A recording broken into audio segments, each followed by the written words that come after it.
Wake me up! Wake me up inside! I can't wake up! Why? Save me! Why did you do that? Because it's time to go. Time to go.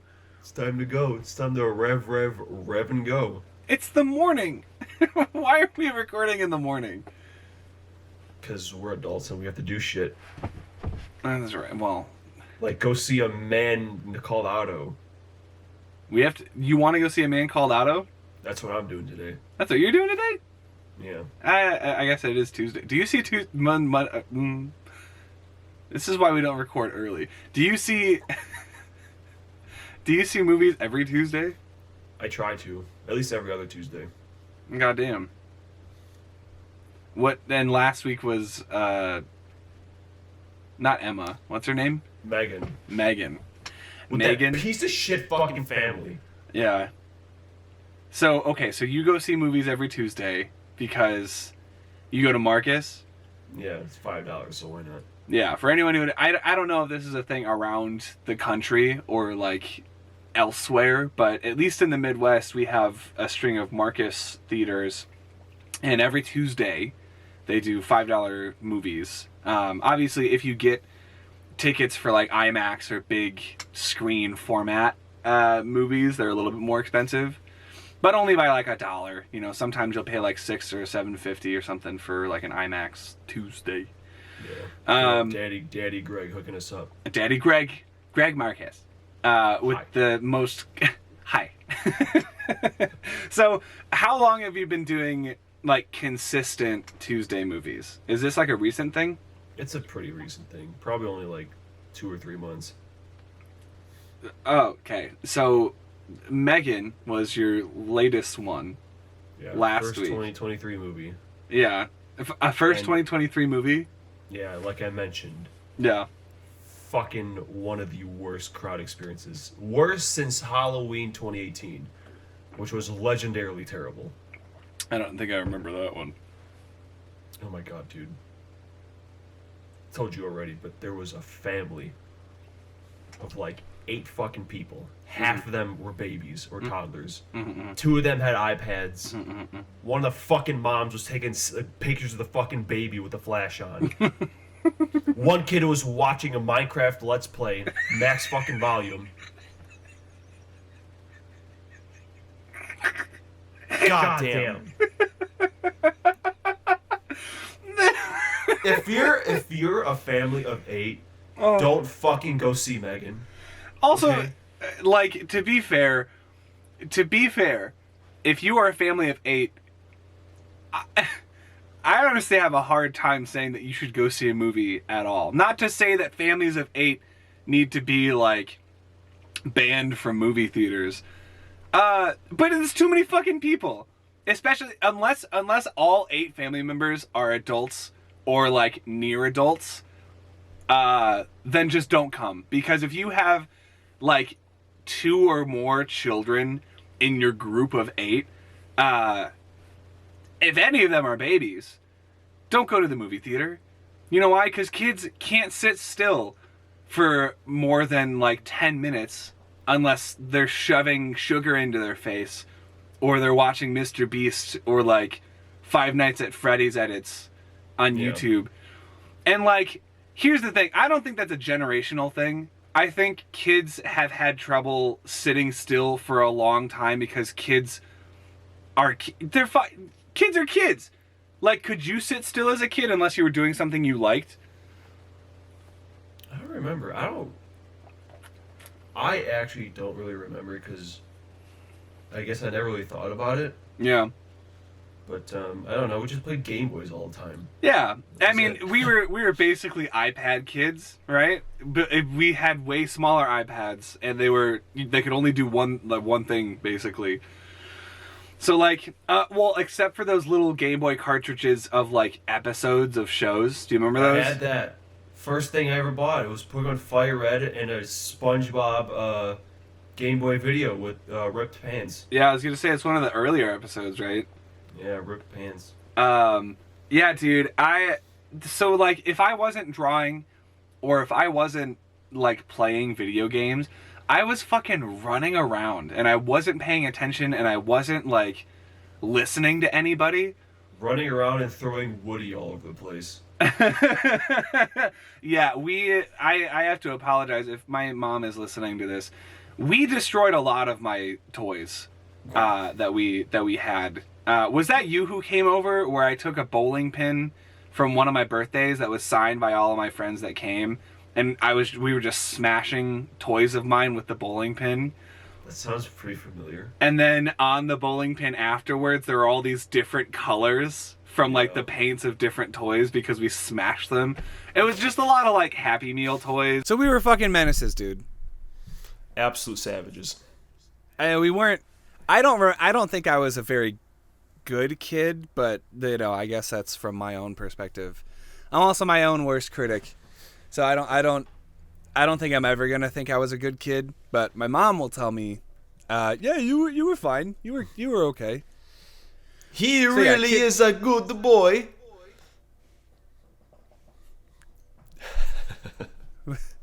What is? You want to explain to me why you said that? No. Okay. Comes here, please. He really is a good boy. Yeah, so kids in movie theaters, it's just not a good combination. I remember I took my little sister to go see Lightyear, and I was telling you, she was like in it for the first like 10 minutes, 15 minutes or whatever. And then as soon as she lost interest, she raised the recliner part of her chair and just like started sitting backwards, and she was talking to me the whole time, and she was, you know, whatever. So PSA, don't fucking take your kids to the movie theater. Do you know how many movies you can just watch at home now? Just like Basically all of them. basically all of them. At the most, you know- you have to wait like 2 weeks for it to come on Yeah. digital. Yeah, fucking Puss in Boots was on Vudu or whatever, like 2 weeks after it came out in theaters. Yeah. Something like that. So it's like, I tried to rent it so I could watch it with my family. And apparently it was like $35 to rent. Or it was like $25 to rent and then like $30 to buy or something. And then somewhere else it was $35 to buy. And I was like, you might as well go to the theater and just watch it, you know, for the price that you would pay to rent it like once, you know? Yeah. But hey, man, if that's keeping the movie business afloat, then I'll welcome it. Plus, I already saw it, so it doesn't matter. Yeah. So this Tuesday, is a man named Otto, a man called Otto. I think it's called, I don't know. It's supposed to You be think it's good. called what? I think it's fucking Man Called Osmosis. That's what it is. Oh, a sequel to Osmosis Jones. Yeah. The animation classic from 2001. The second worst thing to happen in 2001. Just kidding. It's a great movie. Bruh. I stole that joke. I stole that joke from either Drew Gooden or Curtis Connor. I stole that 2001 joke. Nice. Hey, that was the year of the Space Odyssey. Remember that? It was, yes. Yeah. Yeah, when we all went to space and shit our pants and came back with space shit. How about that Barbie trailer? There's a new one? Have you seen it? Where they rip off 2001? Oh, yeah. Yeah, who is that? Greta Gerwig is directing that? Or writing it? I don't know, man. Vince would know. It's a really goofy looking trailer. Yeah, but it looks like it's going to be a fun movie. Dude, I'm unironically excited to see what Barbie turns into. Yeah. Because if it becomes something like the Lego movie where it's like the directors and the actors in it have already talked about how it's not going to it's not going to be what you think it is. I know you can't really talk about it beyond that, but I don't know. Maybe it's a crime drama. Maybe it's like Barbie's on drugs. Mm-hmm. Or just a mass murderer. Yeah, Ken's a mass murderer, and Barbie is lawyer Barbie, and she has to, defend him in court. Yeah, it'll be a fucked up time, but 2023. I'm excited for music and movies and games in this next coming year. But before we get too far ahead of ourselves, we have to go back in time a little bit. I am David Kabushikars. I am Nick Scarpin Auto, and this right here is our. Hold on, can I get you to autofocus? Can I get you to autofocus, please? There you go. Yeah, this is I think it's just a Matchbox. It is a BMW M5 police car, and it's got a little elephant next to the name. Oh no! Whoa! Hey, this is a family podcast, David. You can't be doing that kind of shit. Sorry, I was unplugged for a moment. Tone it down a notch. Oh no! All right. Well, today we're going to be talking about a couple of things that we've either already talked about or we need to use a time machine to go back and talk about. We're revisiting Breaking Bad because guess who fucking finished the show finally after being recommended it like 2 or 3 years ago? That's right. It's me. And I finished it with David because, how are you going to recommend someone a show and then not watch the best episodes with the other person? Exactly. Or at least the really important ones. Like at least the really Face important Off ones. And the last 6 goddamn episodes. Yeah, we binged them because I didn't catch up as much as I thought I would before we hung out again. So we got that to talk about definitively now. We made each other a deal after the last episode that for this week's episode we were going to each listen to the other person's favorite album of 2022. So in my case, I had to listen to Devin Townsend's Lightwork. And I listened to Lizzy McAlpine's Say It Ain't So. Say It Ain't So. How could you be so wrong? I don't remember what it's called. I had him listen to Lizzy McAlpine's Call Me by My 5 Name. Seconds Flat. Yeah. Close enough. So we're gonna be talking about those albums, favorite tracks, least favorite tracks, overall first impressions, and then we're finally after all this time, after this whole series of looking at Pokemon through the generations, which in retrospect was probably not a great idea because there was a lot of, it was a fine idea, right? It was a good idea. Yeah, that's our shit. That's our shit. Yeah, so we spent the last 8 episodes talking about Pokemon and each of its generations and all of the spin-off games and stuff. So with Gen 1, you had Red and Blue and all of the spin-off games that were released before Gen 2, Gold and Silver came out. Last week we finished up Gen 8. So now we are finally in Gen 9, which was officially kicked off in November of 2022, so just a couple months ago, with Scarlet and Violet. So we're going to be talking Scarlet and Violet today. The new Pokemon games that we've had at least, 2 or 3 months? 2 months. Yeah. We've had 2 months with. So, just to reiterate, this is the car that we're doing today. And you know why we chose this car? The police car? Because there's a lot of crime in Breaking Bad. And it's blue. Baby Blue, So- my sky falls for you. I don't know the words. Mr. White, why are you blue? You know? You know that meme? No. What memes do you know, David? Is that a Reservoir Dogs joke? Nope. Oh, It's Breaking Bad. damn. Because everyone in the Reservoir Dogs called like Mr. Color or whatever. Mr. Pink, Mr. Brown, Mr. Blue, Mr. White. There is a Mr. Yeah. I can't do it. I can't do Jesse. I can't do anyone from Breaking Hey. Bad, actually. Yo. So, we gonna talk about it? Yo, bitch. Yeah. Nah, it just sounds like me. Anyway, Breaking Bad. I'm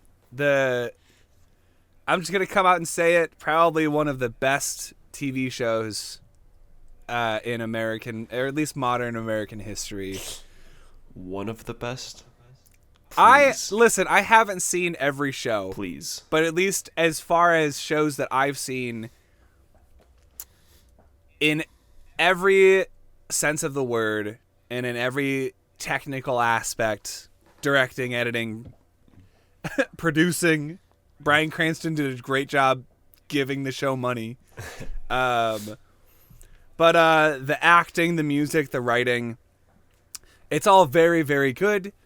And the twists and turns that you experience along the journey are amazing.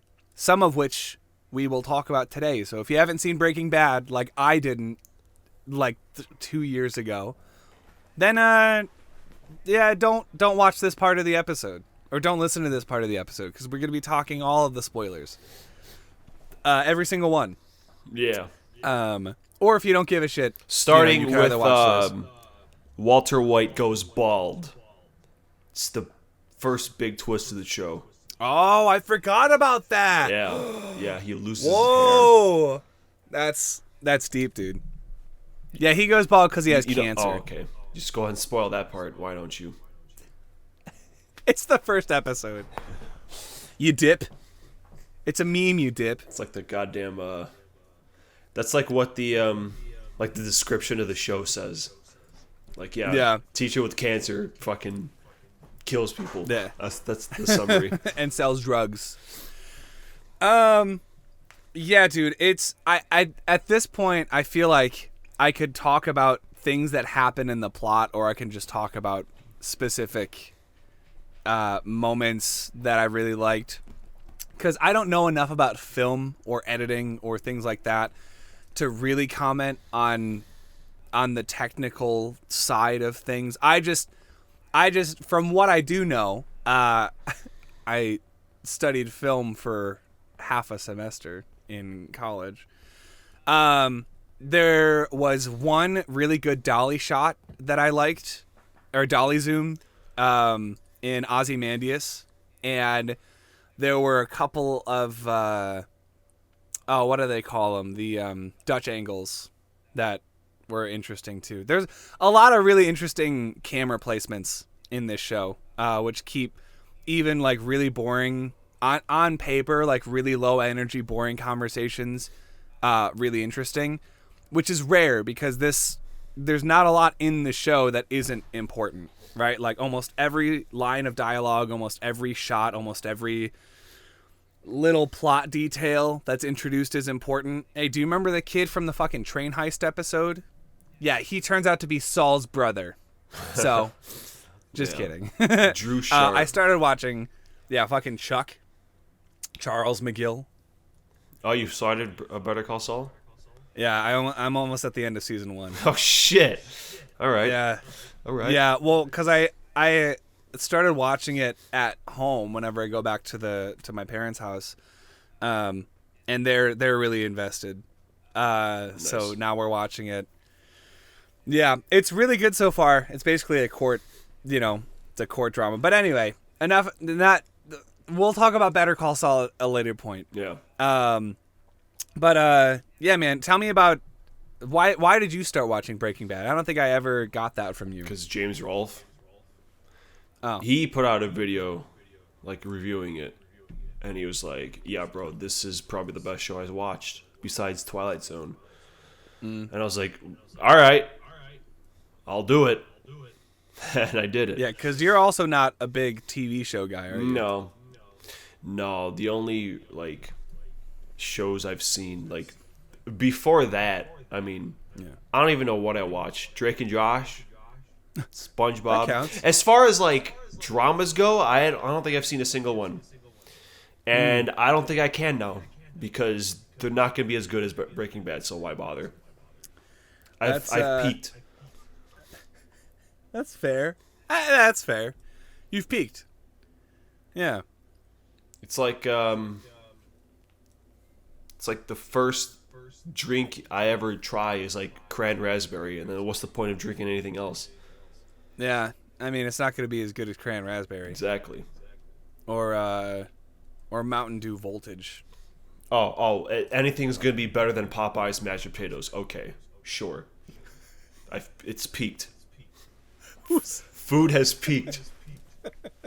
Popeye's mashed potatoes. Yes, That's your ideal food? Peak food. Holy shit, I can live off of it.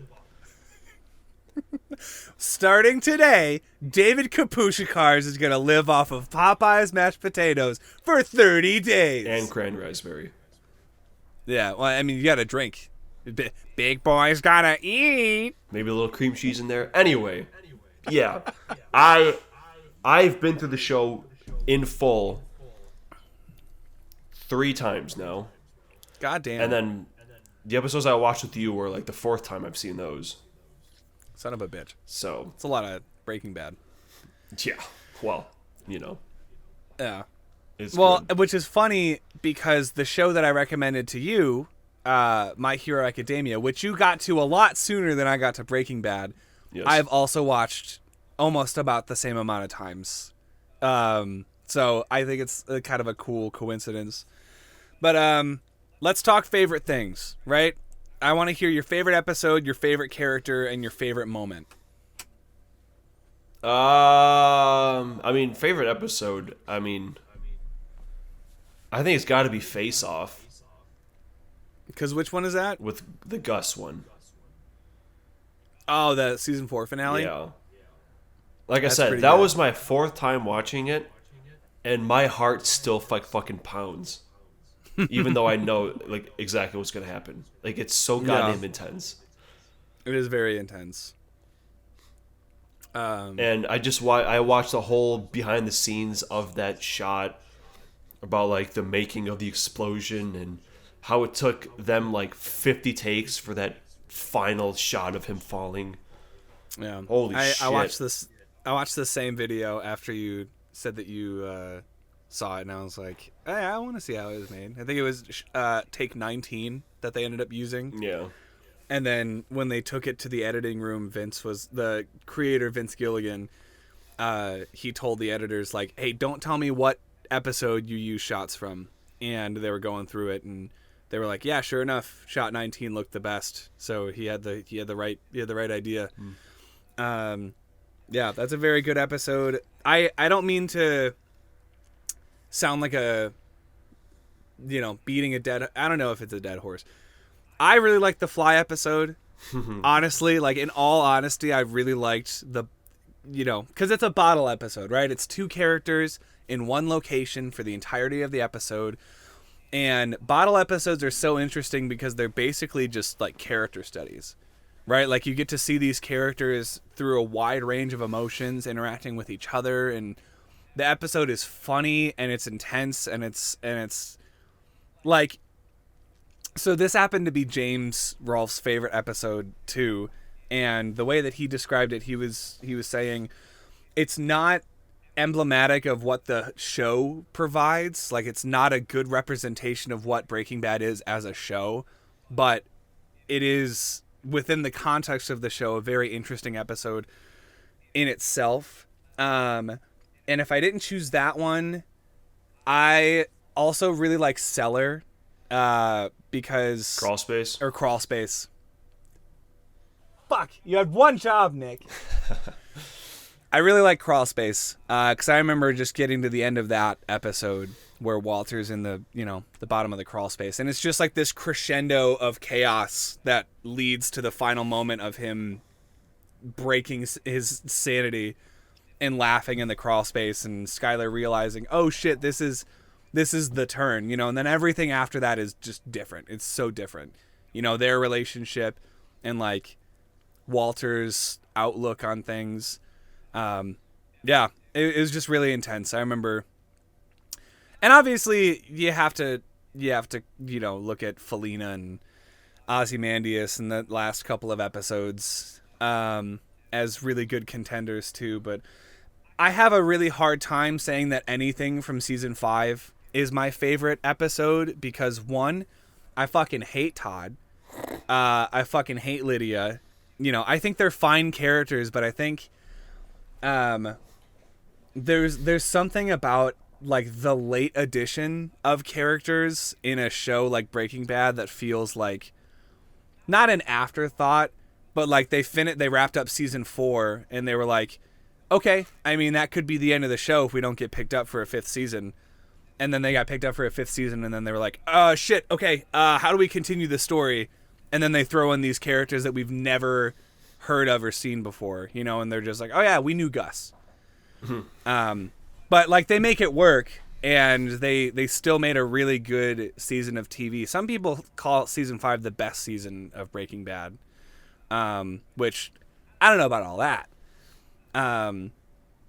But yeah, so I think season 4 was my favorite. So any like favorite episodes that I have are going to be from that season.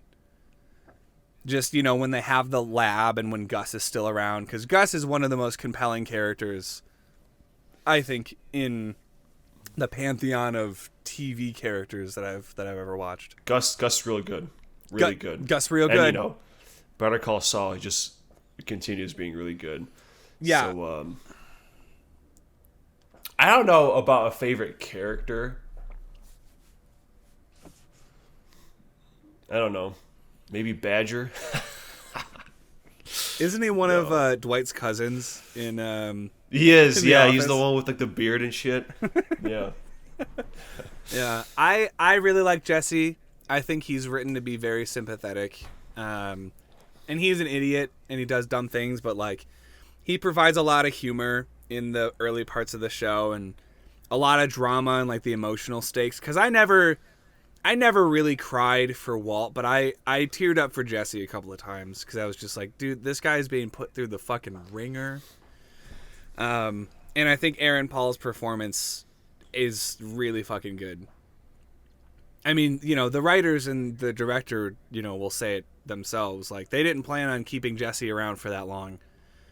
Yeah. He was supposed to die at the end of season 1, but just the way that Aaron Paul portrayed him and the way that Aaron interacted with Bryan Cranston, they were like, we can keep him around. You know who I did really like though? I liked the cousins. Oh, the silent ones? Yeah, I really like them. Every time they show up, I just think they're really good. They're like slasher villains, dude. Because Like, they never say anything, and then they have a fucking scene in Better Call Saul, which I'm thinking of, yeah. where like they just walk in and just fuck everything, fuck shit up. I'm like, oh my god, that's really good. Yeah. Like I said, everyone, like almost everyone shows back up in that show, and they just get better. So Yeah, I'm excited to get to that part. Get to that point in Better Call Saul. But yeah, the cousins are pretty good. Do you have a favorite like singular moment from the show? Because I think my moment is my moment is the crawl space. You know, that zoom out and then, or is it a zoom in? I can't remember what it is. It's out. Yeah, and then yeah. Fuck, I don't know. I can't think of a specific singular moment. I don't know. Probably the explosion. Explosion's really good. And they just the fucking pan out. Because, you know, he walks out, and you're like, are you shitting me? Yeah, and then, there's no way he comes survived. And then half his face is just gone. Holy shit. Yeah, it's intense. I was telling you before we got to that episode that I had seen what happens to Gus, because at this point the show has been off the air for almost 10 years now, and the big moments of the show, what usually happens with pieces of media that are really impactful is they'll live longer than anyone expects them to. But I think for a lot of people our age or younger, mostly younger, those pieces of media live on through memes. So it's like, do you know how many Breaking Bad memes I see like regularly? And it's because this show is so good and it affected so many people, and it's still a part of like the cultural zeitgeist that people will use it for fucking memes. So I've seen the Gus I saw the Gus meme early with the face half off. I saw the pizza scene a couple of times. Oh my god, I just now connected it. The show's literally the episode's called Face Off. Because he loses his face. Yeah. I thought it meant like it's Gus versus Walt, like it's a face off. But no, he literally loses his fucking face. Fuck this show, man. How does it just keep getting better the more you think about it? What the fuck? Hey, it's a sign of good writing and good directing and all that. Holy shit. Anyway, Right. I think we any last couple of I think that's a good. Do you have anything else? I started like 3 different thoughts there. Do you have anything else to say about Breaking Bad before we move on? I mean, I can just go on and on, huh? Yeah, I was like, at this point, we've been talking about it for what, like what is... Because I obviously gave my thoughts the first time we talked about it. Yeah. But, like, what about you? Now that you're done. Well, halfway done. Halfway done. I think... So, as far as Breaking Bad goes, it kept me engaged for most of its run. I think there was a little bit in the beginning of season 4 where I wasn't always engaged. I felt like the music was pretty good throughout. Granted, a lot of the musical cues were just like, needle drops. They're just like actual songs, that influenced like the ambiance and the tone of an episode or a scene. So I feel like the actual in-universe like composed score, I didn't really notice a whole lot. Whereas in Better Call Saul, like the same person comes back to compose the score for Better Call Saul, and I can already hear like the difference, and I enjoy the music in Better Call Saul way more. But other than that, I don't think I have very many critiques past that. I mean, every season feels like its own thing, but it's obviously continuing, a larger narrative. Bryan Cranston continues to be one of the best actors working today. And I remember the first time I ever saw him was, I think for a lot of people as well, in Malcolm in the Middle. And then seeing him in Breaking Bad all these years later, it's like, oh yeah, I mean, he's not Hal anymore. He's Walter White. This is incredible. And we got to see Giancarlo at C2E2, and now, I regret not having seen Breaking Bad at that point, because I think it would have been so much cooler to see him on stage in person. I don't know when the next time I'll be going back to watch Breaking Bad will be, but I think at the very least, if I can find like the whole series on DVD and Blu-ray, I want to pick it up because I know there's a lot of bonus features that I want to see, and a lot of the, it's when I'm really into a show, I like seeing the bonus features and like the gag reels and the interviews and stuff like that. I get really into the behind the scenes stuff. So I know I liked this show a lot. If, as soon as I finish it, I'm like looking up like video essays, and I'm looking up like gag reels and bloopers and stuff like that. I'm going to be thinking about this show for a while, and I'm going to have moments burned into my brain for a while. It's really good. It's really fucking good, dude. Yeah, there's just so many good moments. You a box cutter, Yeah. Gus fucking Victor. Yeah. Goddamn the Gale like season 3 cliffhanger. Yeah. Imagine waiting a year for that. Man, I would have shot myself. There's Well, probably a cut where Jesse shot himself too instead of shooting Gale, and they were like, "Nah, we can't do that." Yeah. Granite State 2, the last shot where they use the theme song, you know, and it like shows the glass like half empty, like there's still more to be done. Yeah, dude. Fuck. That's a fucking anime move right there. Is you play the OP from the beginning of the show at like a big moment in the maybe other shows did that first, but I always think it's an anime thing. And then the whole like Felina like gun coming out of like the trunk and shooting them all. Yeah. That was an episode of Mythbusters which I watched. Oh, was it? Yeah. We're like, yeah, is that fucking possible? And it turns out it is. Huh. So Look at that. Yeah. Maybe we should have a second episode of Breaking Bad when we end up talking about Better Call Saul. Because, maybe that'll be in like 2 months. Maybe that'll be like a year from now. But, we'll see. We'll definitely talk about Breaking Bad again because I'm sure there's more to be said. But I think for now, we just got to move on and talk about another thing that will probably take a while. Our favorite albums of 2022. I don't think it'll take that long. You don't think it'll take that long? Nah. He doesn't have much to say. I didn't like it. That's all he's gonna say. I don't have much to say, but I did listen to it. All right, then you go first. At least. All right, yeah, Lizzy McAlpine's "Call Me Maybe." Okay. What's it called? Hey, call it the right fucking thing. 5 seconds flat. Where everything's lowercase. All right, so let me just try to assume.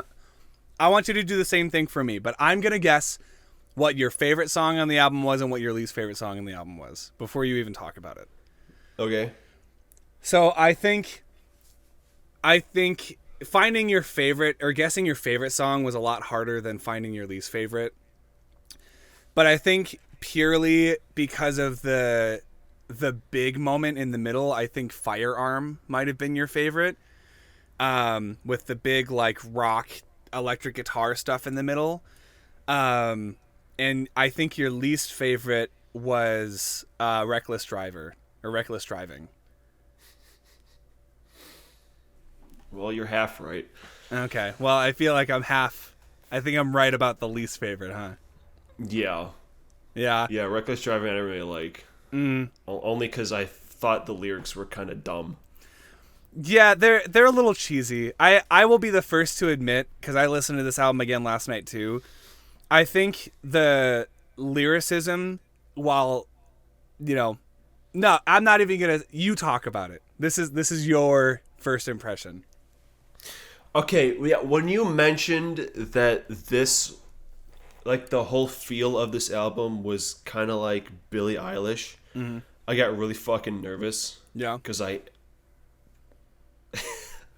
not a fan. We'll just put it that way. Yeah. And with a song like Ego Thing, that kind of reminded me of that kind of style, and I didn't really like that track either. But most of the album, I'd say, wasn't too bad. Yeah? Like you said, that one you mentioned, but I also kind of liked the really slow ones like Called You Again and Chemtrails. Yeah. Where we're just kind of like really basic. Like Nick Drake, but like more simple. Yeah. I thought those were better. Like my favorite songs. But yeah, overall, I mean, I liked where it was more basic, more than the other stuff. And like, okay, this is like the third album you've made me listen to. Yeah. And I think it's in the middle of the other two. So Harry Styles is on the bottom. Oh, no, fuck. I was thinking of Paramore. Paramore? I guess Harry Styles. Oh, yeah. Too. Oh, are you talking about yeah, After Laughter or whatever. Your favorite albums? Yeah. Okay, so After Laughter goes on bottom. This is above that? Yeah. And then what's above Lizzy? Nick Drake. And then Nick Drake. Okay. Yeah. That's I probably could have predicted that. Yeah, I figured. I'm trying to find my notes from about Lightwork. But while there it is. So I figured you wouldn't be a huge fan of this album, but I was really hoping that when I was listening back to it, I was like, okay, I know you really like strings and string parts. I thought you would like Chemtrails because Chemtrails is a really sweet song, and it's like, I think it's some of the best writing on the album because it feels very intimate and like personal. I was listening back. Lizzy likes to write about kissing a lot. It's like almost every single song has a line about how I kissed you or you kissed me, you know. I think my favorite songs are some of the more up-tempo ones. I like All My Ghosts a lot, and I like Orange Show Speedway a lot. And I've noticed in my own writing that I tend to be influenced by who my favorite artist is at the time. And for a little bit, it was Lizzy. And so she has this style of writing where, like, there's a story in the lyrics, but also in the music, you know? So, like, there will be sections that will come back, like verses and choruses, but sometimes, like, the chorus will have different lyrics, and it'll be, like, quieter, and maybe it's just, like, one instrument. Like, in All My Ghosts, it does that. I think Weird is also a good track. I think out of, like, the featured tracks on this album, my favorite is Weird, because, like, the Phineas feature on Hate to Be Lame is okay. You know, he only, like, pops out of, like, background vocals at the end. And the Jacob Collier feature, as much as I fucking love Erase Me, I feel like I couldn't really tell that it was Jacob Collier because he was just singing, like, background vocals and, like, harmonies and stuff.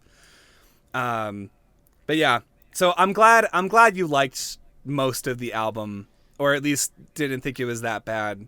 'Cause I know it's kind of a departure for you, you know, to hear not only, like, a pop album, but, like, a bedroom pop album where a lot of it is, like, in the box and very, like, it's kind of experimental in the way that it's recorded, you know, like, there's a lot of production hooks and stuff, but it doesn't feel too, like, poppy. And honestly, I kind of thought the fact that The Weeknd made it in your top 10, like, of all time was, like, a little hopeful for me, because I'm like, okay, well, there's a little bit of, like, pop sensibilities in your music taste now. So I'm just glad to hear that you liked it more than, you know, I thought you were going to say I didn't like it at all, you know? No. But, you know, the more and more I listened to it, I was like, oh yeah, that little string thing at the end of, is that Weird or Ceilings? No, no, Called You Again. Called You Again. The strings at the end of Called You Again was really good. So, anyway. Yeah. Would you ever go see Lizzy live if she came to Chicago? Maybe. Okay. Like, there's definitely people I'd rather see less, you know? Okay. Sweet. Well, you know, I think it'd be kind of neat. Because we talked about how sometimes it takes seeing an artist live to really fully appreciate their studio recordings. Yeah. So she's coming to the Riviera in March, I think. And we've been there. We saw the Tenacious D at the Riviera. So I was like, yeah, if I can cop some tickets, maybe we can go. I think the shirt I'm wearing under this, it's Opeth. I saw them at the Riviera too. Yeah, dude, I got to go back to the Riviera. I've seen Ghost there. Man, I've been there a handful of times. Yeah, this would, if we went, it would be my second time there. And I've only ever gone with you, funny enough. So I'm glad you liked it. I want you to guess what my favorite track and my least favorite track on Lightwork were. Least favorite, I would assume it'd be like Heartbreaker or Children of God, because that one's really long. Okay. And I know you're always like, I don't really like the longer songs. But to be fair, the last 2 minutes are like ambient shit. Yeah. But it's still like 8 minutes at that point. Mm-hmm. And Heartbreaker only because that's my least favorite. Oh, is it? Yeah. Okay. But favorite, Jesus Christ. Maybe like Vacation, or Call of the Void, maybe. Okay. There's some fun lyrics. I like the lyrics in that song. I don't know, man. They're all very similar, so it's kind of hard trying to decipher like a favorite song, which is why I think of it as like a whole package. Interesting. All right. Well, you were you mentioned a couple that so I definitely have a favorite and a least favorite, and then I have some honorable mentions. My least favorite, I think, Children of God is up there. Not because it's, I think part of the reason is because it's really long. But another reason is it just kind of feels like a drone, you know, like it doesn't really feel like it has like a traditional song structure. So that's where it kind of got me, was because it goes on, but like there's enough happening that I enjoy it more than my least favorite song, which is Heavy Burden. I do not like Heavy Burden very much at all. I think part of it is the children singing. I've never really liked children singing in songs because it always reminds me of that one scene from Step Brothers where fucking Ben from Parks and Rec is singing with his family in the car and they're doing Sweet Child of Mine. There's just something about hearing a child sing like that, like with a solo, that just, it sounds like it's so grating to me. There's a little bit of like child prodigy hating in there because I'm like, I was never that good at anything as a kid, you know? So fuck you. Why are you so good? But I also think the same issues that I have with Children of God are in Heavy Burden too. Like it just kind of keeps going on and I can't really make out the lyrics, you know? It just sounds like, you know, the whole, yeah. I don't want to get too far ahead of myself because I didn't really think this through before. Yeah, my favorite on the album, I think, is Dimensions, actually. That's my favorite too. I really fucking like Dimensions. I think it's like the only one that's like different enough. Yeah. Where there's like the machinery sounding thing, and it's heavier. Yeah. Yeah, that's my favorite song too. It is it's so cool. It's so heavy, and it's like, it's so energetic, and it just keeps moving, you know? And it's like, if I am going to listen to instrumental music or like songs that are longer than like 4 minutes long, for me at least, like there has to be something interesting happening in the song to warrant the length, you know? Like if it's a solo, I fucking love songs with long solos. If there's an interesting like melodic thing happening, you know, and layering happening, then I am super into it. Or if the energy is super high, you know, or it keeps changing energy. So I like Dimensions because it's like, it's heavy all throughout. And it's relatively shorter, I feel like. It's what, like 4.5 minutes, 5 minutes? Yeah. Something like that. But yeah, I think my second favorite would be Vacation, just because for me, that sounds like the most different on the album. And there's also something about like the acoustic guitar and like the pedal tone, like in the you know, lower register, like when the chord changes happen. Plus I feel like that has a pretty easily recognizable like verse and chorus structure, which like I'm super used to. So I really like that. But I will say so this is not a comprehensive like review by any means, because I only ever listened to the whole thing once, and I went back to a couple of tracks just to like make sure they were my favorite or my least favorite. Yeah,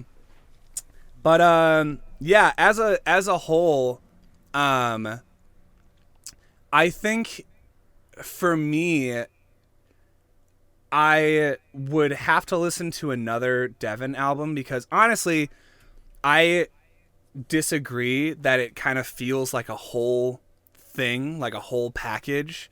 'Cause I heard different influences from different artists on different songs, and that kept it from being like one cohesive experience for me, because I was just going from track to track, and I was like, oh, okay, so this track sounds a lot like Pink Floyd, or like this track sounds a little bit like U2, or this, you know, whatever.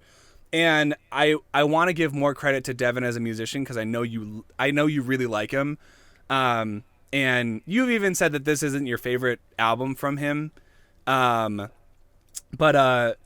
Yeah, for me, it was just kind of hard to get into, because I felt like I didn't hear enough of like a consistent voice throughout.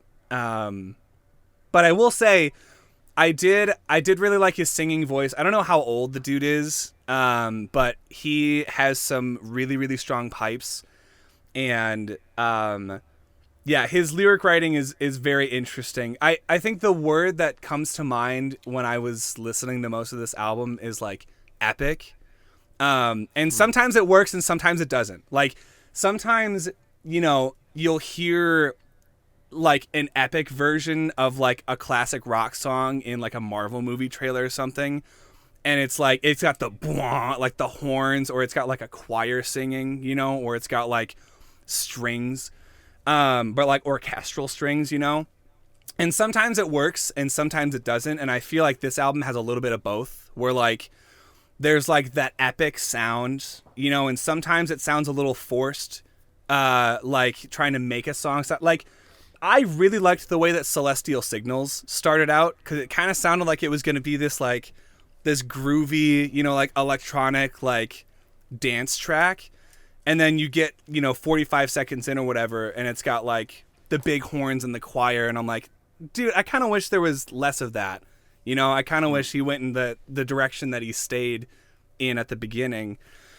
But overall, I mean, I think it's a pretty good album. I'd probably give it like a 7 out of 10, something like that. There are definitely tracks that I would go back to and listen to again. Like I favorited Dimensions. So like, when I go back and listen to my liked songs on Spotify, like that'll come up, and I'll probably go back and listen to Vacation every once in a while.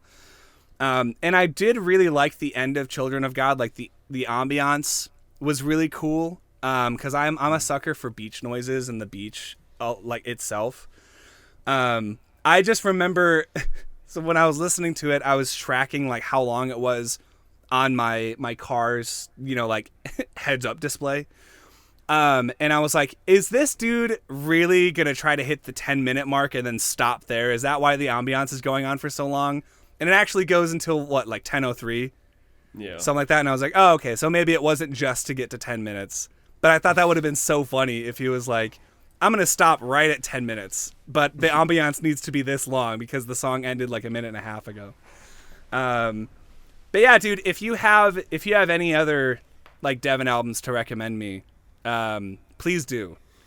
'Cause if there are any albums that sound like Dimensions, but it's just like 9 of them, then like I'm into that. Because I also noticed that there wasn't a Devin album that was in your top 10 of all time, right? No. That's hard because, I mean, the dude has like 26 albums. Yeah. And each one of them is very distinct. Yeah. So trying to pinpoint one to give you would be really difficult. Well, and here's the last thing that I'll say about Devin as a musician. I'll keep Dimensions in mind when trying to think of one. Okay. Or Vacation, honestly. I don't know how many soft albums he's ever done, but like there's a few. Okay, cuz I really like it sounded, it was soft without it sounding like he was trying to imitate someone else. So like obviously he's comfortable writing softer music, where sometimes like a rock artist or a metal artist will try to write a song on an acoustic guitar and it just sounds like, it just sounds like if they were to try to write a song, but instead of an electric guitar, they used an acoustic, it just sounds like an acoustic metal song. But no, this guy is obviously comfortable like writing softer songs that, don't fit into his typical style. But I wanted to ask you, does he play like with a lot of other people? Like, is he featured as a musician in different bands? So sometimes, but he has a lot of people featured in his music. Okay. Because I was going to say, there are musicians that like they play for other people, or like they're, mostly like prominent on one instrument, and then they like record their own solo stuff. And what happens with those artists is, in their own solo stuff, they'll take songs and riffs and ideas that they wrote for other projects or other bands or whatever, and then they'll just like make songs out of that. And I was a little worried because it sounded like there was a little bit of that on Lightwork, where like maybe Devin had an idea for a song for another artist and then, it got scrapped or whatever. But I wanted to make sure, like, if he doesn't like really play with other people in like other projects, then I don't think that's the actual like thing here. And I could be wrong, but yeah, overall I liked it though. Nice. So, thanks, buddy, for recommending me your favorite album. I know it takes like confidence and faith in the album that you're recommending to like share it with someone else. For some people it's a big deal. So I always appreciate when someone's like, "Hey, I think you'd like this," because it's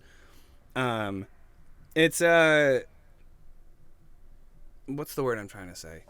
Not flattering, but I don't know. It's kind of nice that like someone would listen to a song or an album and be like, "You know what? I think this person would like it."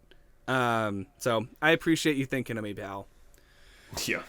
Yeah, and I'm glad you didn't totally dislike 5 Seconds Flat, but to be fair, I think to both of our credit,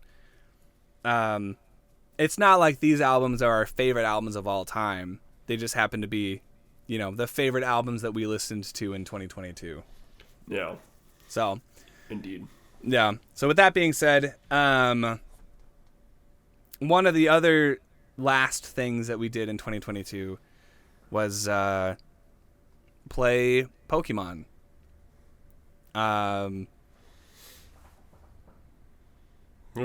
We've made it.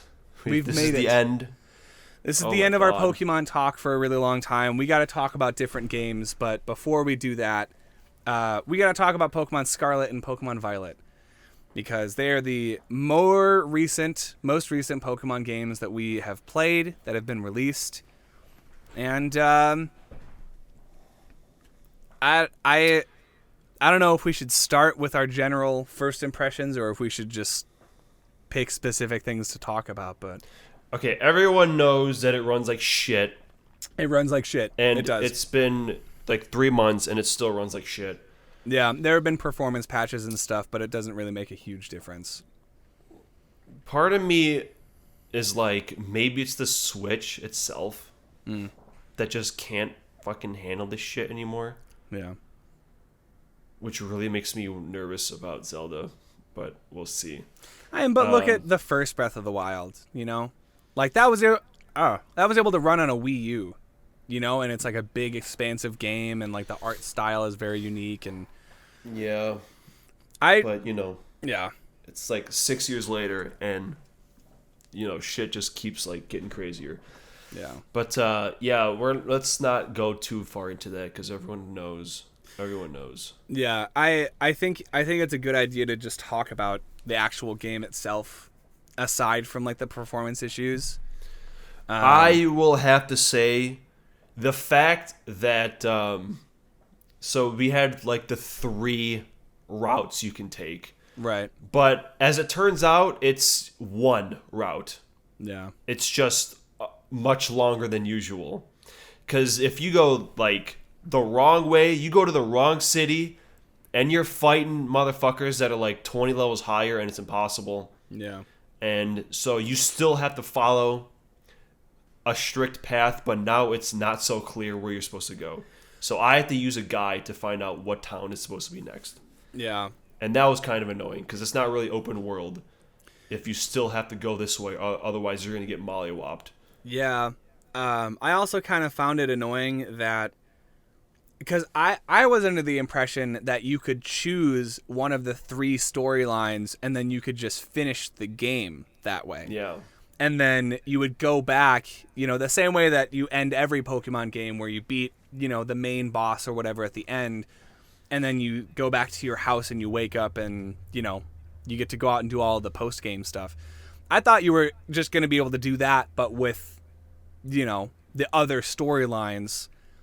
But I guess, like you said, it's not really 3 separate storylines. It's basically, it's basically just the one, because all of the characters that you meet in the other two storylines, whatever you end up choosing first, you have to complete them in order to do like the last part of the game anyway. So like there was a point where you get far enough and they're like, okay, well, we need someone who can do this. Do you know anyone? yeah, And like, what was his name? What was the Arvin was his name? Arvin, yeah. Yeah, it was Arvin and someone else, but they were like, no, he's got to help me. No, he's got to help me. And I thought like, oh shit, I have to choose which one to help. Right. But no, you have to help them both anyway. So like, it presents itself as this grand open world game where you can go anywhere you want, but it all ends up in the same spot no matter what you do because you have to do everything anyway. And that's annoying. Yeah. I will also say one of the technical aspects that I was disappointed to not see carry over from the last game before this, Pokemon Legends Arceus, is the battle camera like has some freedom, but it also doesn't. So in Legends Arceus, you could just run around the battlefield and you could like move the camera around, you know, however you wanted. And you could like walk in front of your Pokemon as they launched an attack or whatever. And it was fun. And in this game, I remember when I first started playing it, I was like, oh, so they're not doing that? It's a fixed camera again? No. You can move the camera around and you can click the right stick to, you know, focus it back in the traditional like fixed camera. But half the time you start a battle, the camera will just shift into that free camera mode to try to see both Pokemon, but sometimes it'll like fuck up the physics of the game. Like sometimes you're like looking through the ground up at your Pokemon. Sometimes like you can only see like part of the enemy Pokemon, and then when you use an attack, the camera doesn't move. So it's like, what's going on, you know? So that kind of made battling a hassle, you know, unless you count the battles that you have to use a fixed camera for, you know, and they use the Sword and Shield, like, you know, the camera that was started in X and Y, where if you leave it idle for too long, it'll just like show different camera angles and shots and stuff of either your face or your Pokemon or whatever. So I'm upset they didn't keep that. I'm upset they didn't keep it's like every aspect of Pokemon Legends that I liked, they put in this game, but like a watered down version. It's like you can aim at Pokemon and throw the Pokeball directly at them, but you still have to fight them. The throwing and the aiming doesn't feel as intuitive as it did in Pokemon Legends. So that makes catching not as fun, you know? The Let's Go feature is really good. Although when your Pokemon runs behind you, half the time they go back in their ball anyway because they're too slow. Or they get clipped on like part of the environment and they can't come with you, you know? But enough of the stuff that we didn't like, unless there's anything else that you didn't like that you want to bring up. I didn't give a shit about Team Star. Yeah, I didn't care about their stupid flashbacks. Yeah. And, oh, we're bullies. I didn't give a shit. Yeah, that's fair. There was that one town where, like, the gym had the old sprites on it. Oh, yeah. I thought that was cool. Also, the towns are fucking trash. There's nothing. You can't go in anything. And anything you can go into, it's just like a menu. Yeah, it's just a shop. Like, it's so hollow. Yeah, it makes exploring the cities and towns not as fun. It's just which is the a same, shame. You know, like deli shops and shit, you know? Yeah. I mean, it's a shame because, like, walking through these towns and these cities, you're like, God damn, this is huge. You know? Like and the water one? Yeah, the water one, you need to use a fucking elevator to explore, like, the whole thing. You know, unless, like, you get the climbing and the flying, you know, upgrade for your ride Pokemon. But, yeah, dude, and they're huge towns, but they're, like, they're mostly empty. And, like, you go from being able to talk to every NPC to not being able to talk to, like, you know, half of them.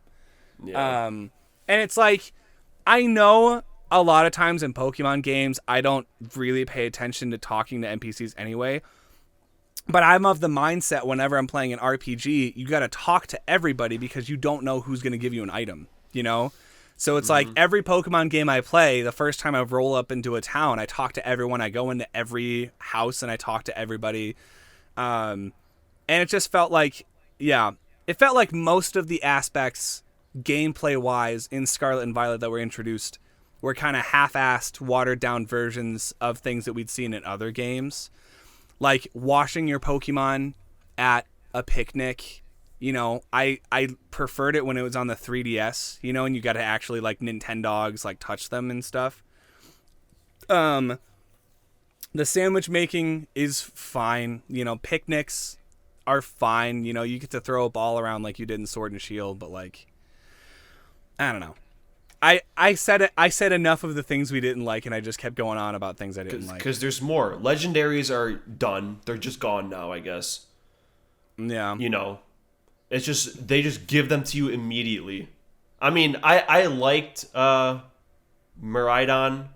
Yeah. Like I don't. People are bitching about it. Oh, just give me sandwiches, but I still like it. I like how it looks. Yeah. And I like using it to like climb shit and fly and. You know, in Legends, every Pokemon, everything you had to do had like a different Pokemon. Yeah. But in this one, you know, your guy does everything. Yeah. I think that's pretty cool. But like, there's no legendaries besides those 4. And like it was really kind of like, what happened to legendaries, man? What happened to them? There are some generations where I feel like there are too many, and there are some generations where I feel like there are too few. And in this case, I feel like they're going to go the route of Sword and Shield, and they're going to include more legendaries in DLC. But it's like, that's disappointing in itself, because then that assumes that you can't get every Pokemon in the game, you know, for like up to a year or 2 after the game comes out. Because it's like, oh, we got to make more. We got to put some in the DLC, you know? So, I don't know. I will say, though, I think this Pokédex for Paldea has a lot of really good Pokemon in it. Like, I will say, as far as like every Pokemon game goes, the Pokemon designs are for the most part really fucking good. The music is really fucking good. Yeah, those are usually the 2 parts of Pokemon games that are generally like almost always hit. You know, they're not really hit or miss. I think, you know, every once in a while you'll get a Pokemon like Scovillain who just looks so fucking dumb, you know, but like The idea is cool, but the idea is very cool. I kind of wish it had a 3rd evolution. Dude, I saw someone made fan art of a 3rd evolution of Scovillain, or a 2nd evolution, where it was like a dragon and it was on 4 legs and it had 3 heads like a hydra, and then the end of its tail was like a rattle, like jalapeno seeds, or like the inside of a jalapeno pepper, you know. And I was like, that would have been sick, you know, like a red pepper, a yellow pepper, and a green pepper. But instead we just get, you know, an edgy dude with his hands in his pockets, just Oh my god, dude. They fumbled Quaxley so fucking hard. I can't believe it. You don't like Quaquaval? I hate Quaquaval. I hate it. I was happy with the second one. I was like, okay, this could be cool. Yeah. And it fucking evolves into this stupid thing that just fucking does this the whole time. And the way it runs is like this. I fucking hate Quaquaval. I hate it. It's a dancer. It's like a flashy, you know, it's like a Spanish dancer, you know? I hate it. I was so excited for Quaxley. Yeah. And they fucked me. I think Fuecoco's the way to go, officially. I was going to say, I think for the first time in a really long time, we ended up using starters that we didn't like. Because I can't remember the last time I started a game with a Pokemon that I didn't end up really liking at the end. And Skeledirge is great. I like Skeledirge. I like Fuecoco. He's just a dumb little guy. He's got 1 brain cell. and then he evolves into a singer, and like he's very cool, you know. But as far as fire ghost type starters go, I gotta stick to Hisui and Typhlosion. So Skeledirge is all yours, dude. You can take them. I didn't get to start with Sprigatito, who is the one that I wanted to start with the whole time. And now in hindsight, I'm getting to play with a Sprigatito, and I'm like, this is so fucking cool, dude. Like, Florigato, like its second evolution, is probably one of my favorite second evolutions of starter Pokemon, like, ever.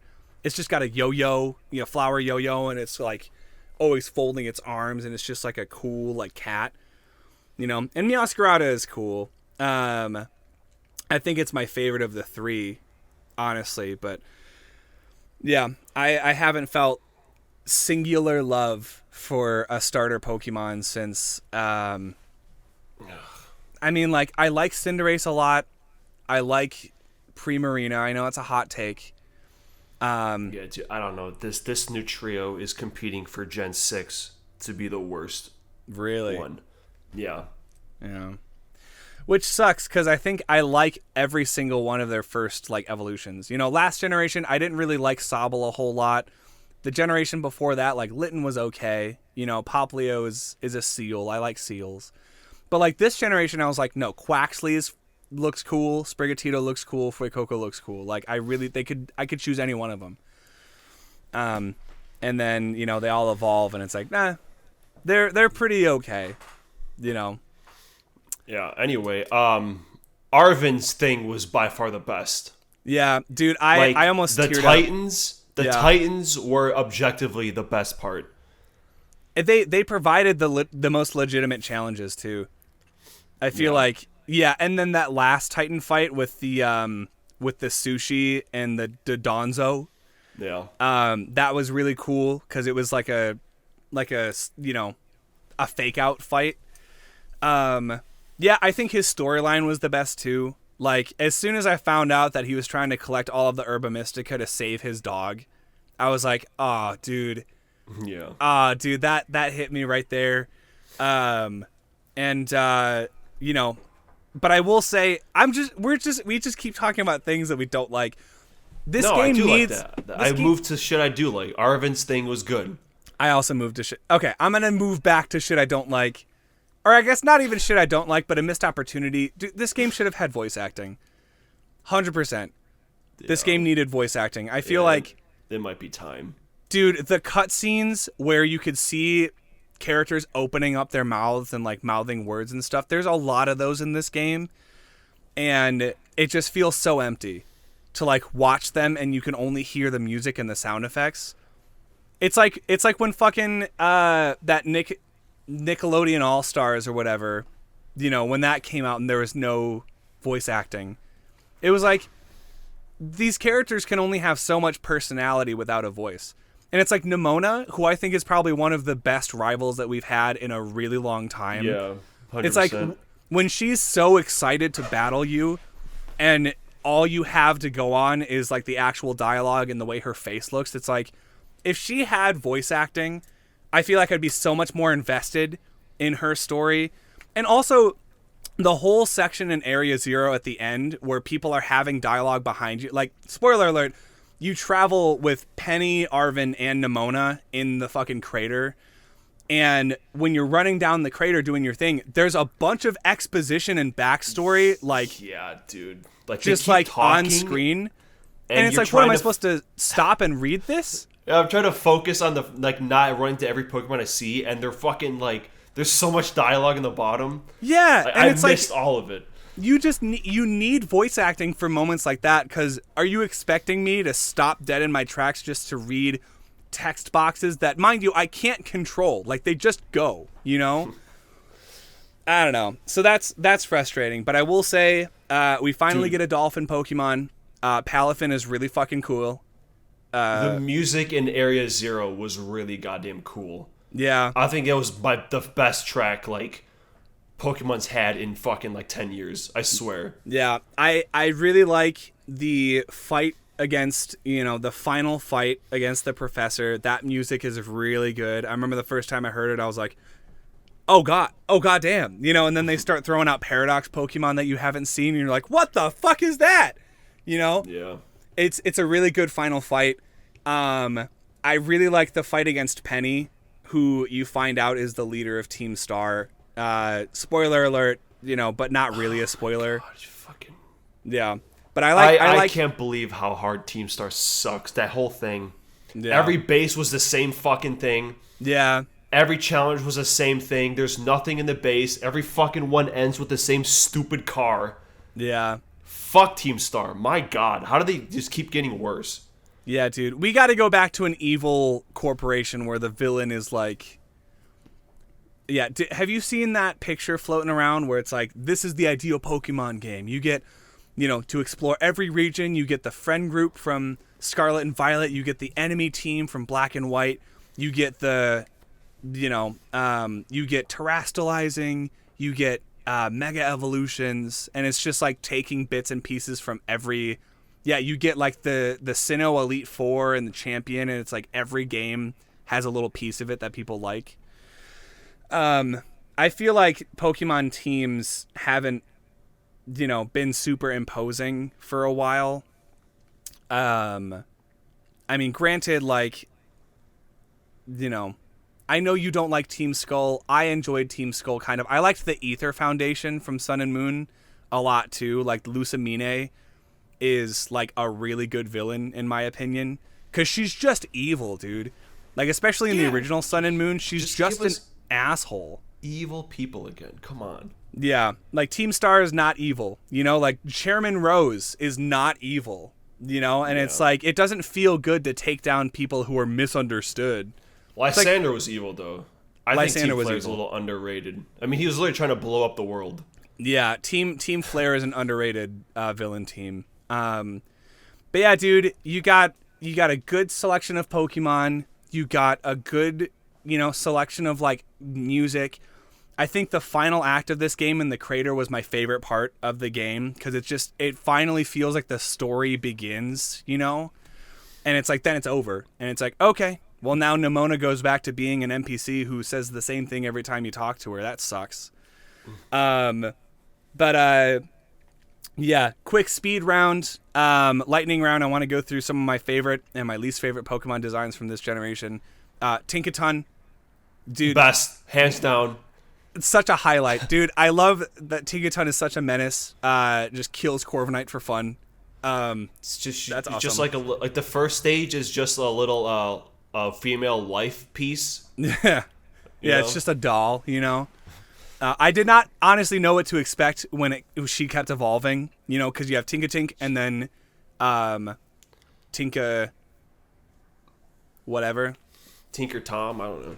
Yeah, and then the hammer keeps getting bigger, and, when she finally evolved into Tinkaton, I was like, okay, is she going to become like an ogre or something? No, she stays like the same size, but the hammer is fucking huge. Yeah. Yeah, dude, Finnison and Palafin are really good. They were basically my starter because I kept them in the front of the team at every fight. I love my little dolphin. So cute. Yeah. Let's see. I really like Orthworm. I think that's an underrated Pokemon design. It's just a goofy worm with like blue arms, that pop out of its side. Yeah. I think the 4 legendary Pokemon that we do get in the game are like pretty good. I like the Goldfish a lot. I like I like the saber-toothed tiger a lot too. Like, their mythology is interesting. Yeah, least favorite, I don't like Scovillain. I don't care too much for it. I also don't really like Revavroom, the car Pokemon. Not a fan. King Gambit is really cool. When I play it again, I want to use King Gambit. Yeah, King Gambit slaps. Clodsire, what a good little boy. It's just a Quagsire like on its belly.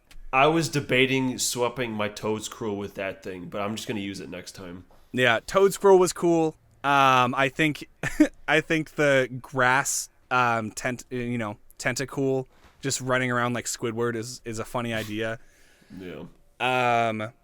Let's see. Who else did I have on my team that I liked? Do my fucking Camera's gonna die. Oh, is it? Yeah. Yeah. Well, do you have any other least favorite Pokemon? The flamingo was stupid. Yeah, that was a missed opportunity. They did nothing. They removed a letter from the name and called it a Pokemon. Also, I wish it evolved. dude, did you see the 1,000 Pokemon video? I didn't watch the whole thing, but I saw part of it. Hello? Hello? Are you Hello? still with me? Hello? Hello? Hello? Hi. Are you still there? Yes, I am. The fuck happened? My internet connection is unstable. Fuck you. What about the 1,000 Pokemon? Did you see that video they put out? I didn't watch the whole thing, but I watched part of it. Jesus Christ. Yeah, dude. Whoever put that together is a maniac. But yeah, the fact that we hit 1,000 Pokemon and number 1,000 is like the gold ass. Yeah. That was the first time I saw it. I never got in the game. Never? Yeah, no, I still didn't get it. Yeah, he's So just a string cheese guy who has a snowboard that he rides that's around number on. 1,000. Unbelievable. Yeah, just a bunch of gold coins stacked together. Also the Paradox Pokemon. I think almost every single one of them are really well designed. I think my favorite is probably Slitherwing, the Volcarona past form where it's a bug fighting type and it looks like Mothra. I also really like Iron Valiant, the Gallade and Gardevoir mashup with the fucking the spear. Oh, dude, so cool. Yeah. There's the games are good for the most part. Yeah, Damn, there's some fucking hard misses. Yeah, despite how much we shit on them, I think I still really enjoy Scarlet and Violet. They at least I remember I was gonna bitch about the fact they removed sleeping animations, but they did put them in. Yeah, they patched them in. I was like, dude, you can't make their eyes close anymore. Are you serious? But no, Yeah, they do now. Yeah, they do. So I'm currently replaying through the story. I'm playing Pokemon Violet right now, and I'm using a select team of Pokemon. Yeah, man, if you want to borrow Scarlet and go through the game again anytime soon, just let me know. I know it's probably a little too close to the release of the game to want to jump back in again. But apparently, there was a DLC leak, quote unquote, and allegedly the DLC is going to come out next November. So it's going to be the next, big November release for Pokemon.